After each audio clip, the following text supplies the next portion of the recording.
Il en faut peu pour être heureux, vraiment très peu pour être heureux. Il faut se satisfaire du nécessaire. Un peu d'eau fraîche et de verdure. Alors, ce sont des images que vous connaissez. Si vous habitez une grande ville, vous voyez ces hommes ou ces femmes assis là, sur le bord du trottoir, avec un ou deux animaux qu'ils protègent d'ailleurs, qu'ils essayent de nourrir. Et puis, il y a une association qui s'occupe d'eux, mais qui s'occupe de l'ensemble. Exactement. L'association que nous allons découvrir ce matin, c'est une association qui a monté une sorte de banque alimentaire pour les animaux. D'ailleurs, leur nom s'inspire d'une association nationalement connue, même, on peut même dire mondialement connue, Resto Animaux, ça vous fait penser à quelqu'un?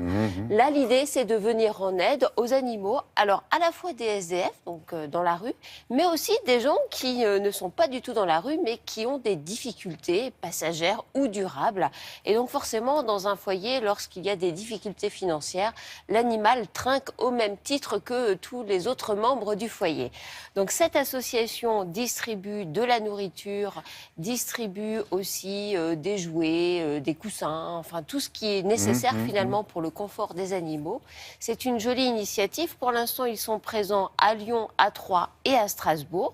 Mais l'idée, c'est que ça puisse se répandre un petit peu partout sur le territoire.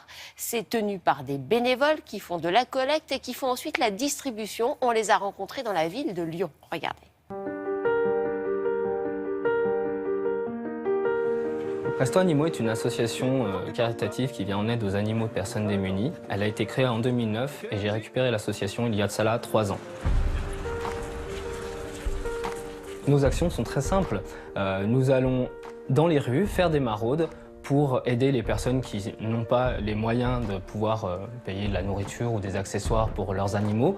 Il y a 2 choses à bien prendre en compte, c'est qu'effectivement, on vient leur aider au niveau nourriture pour que les animaux soient nourris correctement, mais aussi on leur apporte une aide, on va dire, au niveau légal, parce qu'il y a beaucoup de choses qui doivent être respectées.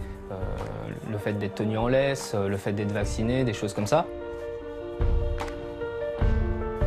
Souvent, c'est un problème de moyens, les vétérinaires coûtent très cher, donc nous, on leur permet aussi d'être en règle au niveau de la loi et aussi de leur apporter de la nourriture. Donc ça, c'est une des premières actions. Plus polaire. La seconde action qu'on oublie souvent, c'est qu'on vient en aide aux animaux des personnes qui sont en difficulté, pas forcément dans la rue.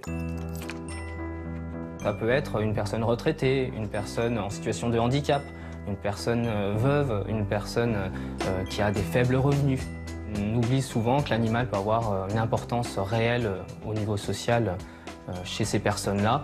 Et donc, on a beaucoup d'associations qui vont venir aider ces personnes, mais qui ne vont pas aider leurs compagnons. Alors, l'association organise aussi des collectes alimentaires dans les grandes surfaces ou les animaleries, les magasins spécialisés, afin justement de récupérer ces dons de particuliers et les redistribuer ensuite aux bénéficiaires.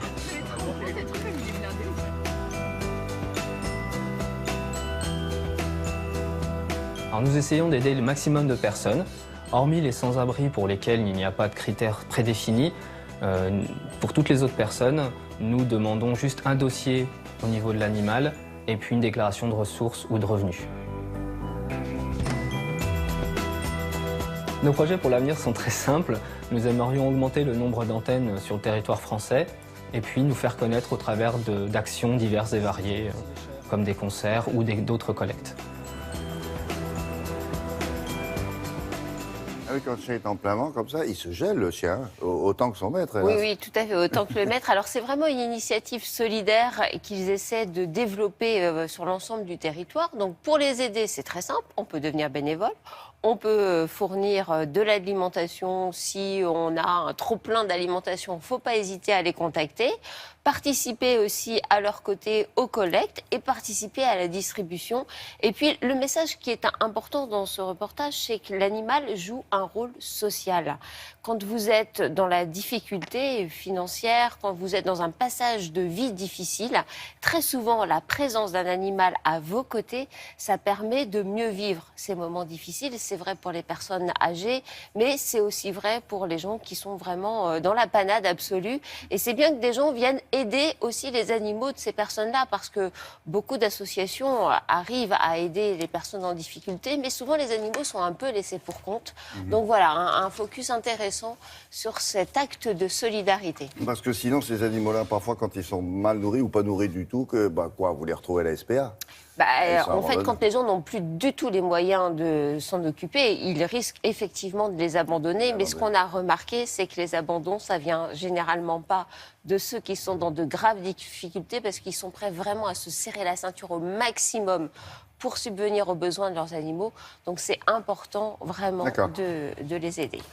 Merci voilà, beaucoup. donc Resto Animaux, Natacha. avec un O à animaux.